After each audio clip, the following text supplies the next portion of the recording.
Umekisikia ingine akipiga kifua, ati sisi tumefanya nini? Tumejenga hii na hii na hii. Uuliza yeye, ile pesa ya ziada huko ulipeleka wapi? Umeona haya?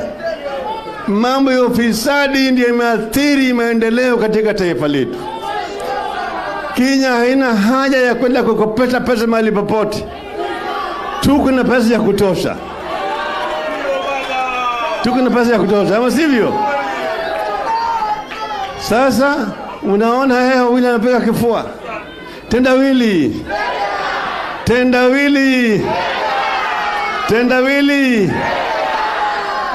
Damu yake ikitiririka, yeye anuramba na kujiumiza mwenyewe.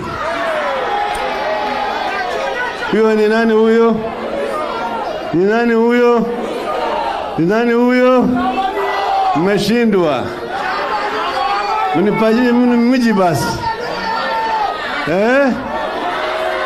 Wapi? Mombasa. Hiyo ni fisi. Fisi akipata maumivu analamba damu na anajikata yeye mwenyewe. Sio? Sivyo? Lakini zikia hadithi ya fisi. Sasa mtu mwingine alikuwa ana mbuzi na kondoo mingi. Na alikuwa anaweka tu mahali amezingira kidogo. Alafu fisi anakuja usiku, anachukua moja anaenda naye. Anaenda naye. Baadaye jamaa akatafuta mbinu akajenga zizi. Kajenga vizuri zizi mpaka sasa anafunga mlango baada ya kuingiza mbuzi na ng'ombe na kondoo. Fisi alipokuja hawezi kuingia.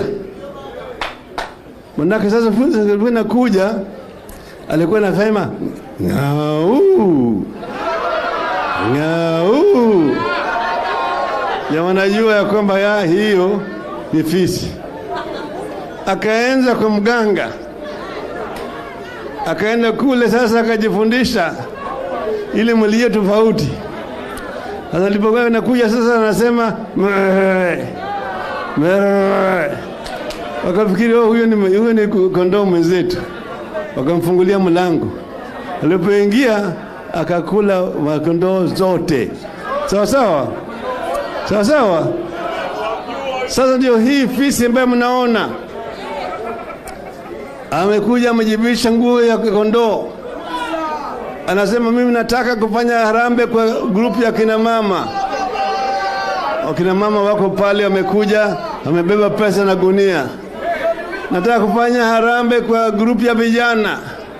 Vijana wameweka pande ile wamekaa namna hiyo. Amekuja na vibunda ya pesa huko. Anataka kwa kanisa. Kwa kanisa amekuja. Fungua na amekuja na ile magunia ya pesa mengia naye ndani ya kanisa. Kanisa wanakuja nini? Jamaa sana anasema huyu jamaa ni mkarimu sana. Jamaa ni mtu ambaye anamcha Mungu. Ana heshima kwa Mwenyezi Mungu. Kabisa yeye anasaidia